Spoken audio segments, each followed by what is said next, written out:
हम जो दवाएं खाते हैं वो इस भरोसे के साथ खाते हैं कि वो हमें ठीक करेंगी, लेकिन क्या हो अगर वही दवाएं हमारी सेहत के लिए खतरा बन जाए। क्या हो अगर जिस दवा को आप बीमारी से लड़ने के लिए ले रहे हैं उसका रंग ही बदल गया हो, या किसी को दी जाने वाली ज़रूरी इंजेक्शन से फ़ायदा होने की जगह साइड इफ़ेक्ट हो जाए।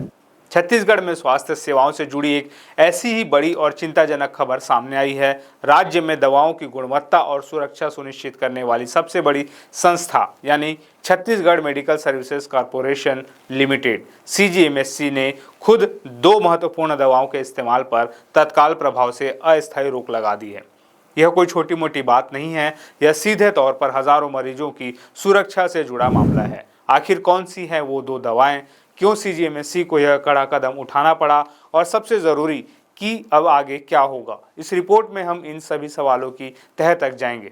सबसे पहले समझते हैं कि पूरा मामला क्या है। Chhattisgarh medical services corporation limited यानी CGMSC राज्य के सभी सरकारी अस्पतालों और स्वास्थ्य केंद्रों में दवा सप्लाई का काम देखता है। उनकी एक जिम्मेदारी यह भी है कि जो दवाएं खरीदी जा रही है वे उच्च गुणवत्ता की हो। इसके लिए CGMSC लगातार निरीक्षण और निगरानी करता रहता है। इसी रूटीन जांच के दौरान पहली गड़बड़ी पकड़ में आई। मामला कवर्धा के ड्रग वेयर हाउस का है। यहाँ अधिकारियों ने जब बैक्लोफेन 10 mg टेबलेट का भौतिक सत्यापन किया यानी फिजिकली जांच की तो वे चौंक गए। इस दवा का ड्रग कोड ND88 है। जांच के दौरान 2 खास बैच नंबर RT24126 और RT25018 के कुछ पैकेट्स में रंग परिवर्तन यानी कलर चेंज पाया गया। अब आप सोच रहे होंगे कि सिर्फ रंग बदलने से क्या होता है।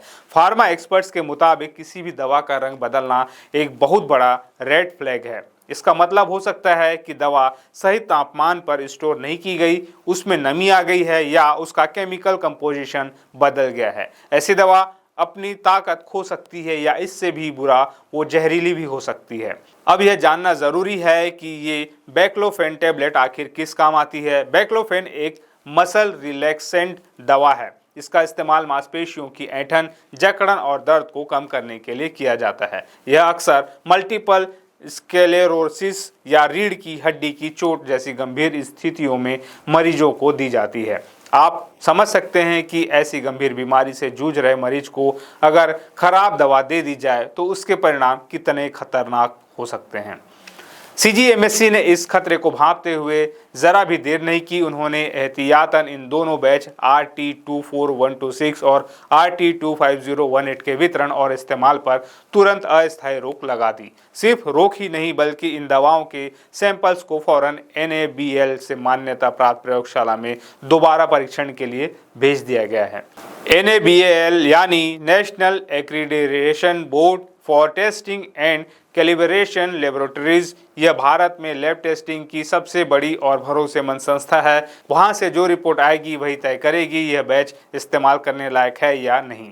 यह तो था पहला मामला, लेकिन खतरा यहीं खत्म नहीं हुआ। दूसरा मामला इससे भी ज्यादा गंभीर है क्योंकि इस दवा ने अपना असर दिखाना शुरू कर दिया था। यह घटना बिलासपुर के रीजनल ड्रग वेयर हाउस से जुड़ी है। यहाँ से आयरन सुक्रोज 100 mg इंजेक्शन की सप्लाई प्राथमिक स्वास्थ्य एवं जच्चा बच्चा केंद्र बंधवापारा हेमूनगर को की गई थी।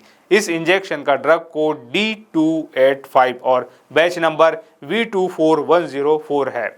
जैसा कि नाम से ही जाहिर है, जच्चा बच्चा केंद्र यानी यह इंजेक्शन गर्भवती महिलाओं या नए जन्मे बच्चों की माओं के इलाज में इस्तेमाल हो रहा था।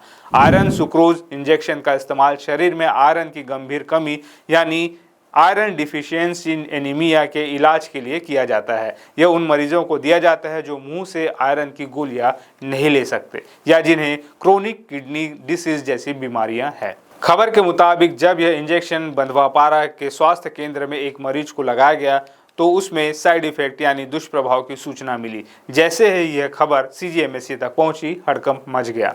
यह स्पष्ट नहीं किया गया है कि मरीज को किस तरह का साइड इफेक्ट हुआ, लेकिन आयरन सुक्रोज इंजेक्शन के सामान्य साइड इफेक्ट्स में चक्कर आना, उल्टी, ब्लड प्रेशर में बदलाव या गंभीर एलर्जिक रिएक्शन भी शामिल हो सकते हैं। अगर किसी मरीज में ऐसा कुछ होता है तो यह माना जाता है कि शायद दवा का पूरा बैच ही खराब हो सकता है।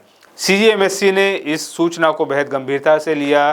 बैक्लोफेन की तरह ही इस इंजेक्शन के बैच नंबर V24104 के उपयोग पर भी सावधानी बरतते हुए फौरन अस्थायी रोक लगा दी गई। इसका मतलब है कि अब छत्तीसगढ़ के किसी भी सरकारी अस्पताल में इस खास बैच का आयरन सुक्रोज इंजेक्शन मरीजों को नहीं लगाया जाएगा। इस दवा के सैंपल्स को भी जांच के लिए लैब भेज दिया गया है। कॉर्पोरेशन ने कहा है कि दोनों प्रकरणों की जांच और दवाओं के परीक्षण के जो भी परिणाम आएंगे उसी के आधार पर आगे की कार्रवाई की जाएगी। अगर दवाएं मानकों पर खरी नहीं उतरती है तो टेंडर की शर्तों और नियमों के अनुसार सप्लाई करने वाली कंपनी या निर्माता पर सख्त एक्शन लिया जाएगा। यह घटना दो बड़ी बातें बताती है। पहली, यह चिंताजनक है कि सरकारी सप्लाई चेन में ऐसी दवाएं पहुंच रही है जिनकी गुणवत्ता पर सवाल उठ रहे हैं। एक दवा का रंग बदल रहा है तो दूसरी दवा मरीजों पर साइड इफेक्ट कर रही है। यह घटना हमें और आपको भी जागरूक करती है। अगर आप भी कोई दवा ले रहे हैं तो हमेशा उसके पैकेट को ध्यान से देखें। क्या उसका रंग, गंध या आकार बदला हुआ लग रहा है? क्या दवा टूटी हुई है?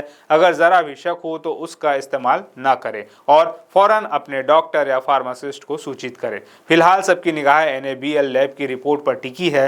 क्या ये दवाएं सिर्फ रंग बदलने तक सीमित थी या वे वाकई खतरनाक हो चुकी थी? उम्मीद है कि इस जांच के बाद दवा सप्लाई की प्रक्रिया और भी ज़्यादा मजबूत होगी। इस गंभीर मुद्दे पर आपकी क्या राय है? क्या आपको लगता है कि दवाओं की गुणवत्ता जांचने का सिस्टम और सख्त होना चाहिए? हमें कमेंट बॉक्स में ज़रूर बताएं। अगर आपको यह जानकारी ज़रूरी लगी हो तो इस वीडियो को लाइक करें और ऐसी ही ज़रूरी खबरों के लिए हमारे चैनल को सब्सक्राइब करना ना भूलें।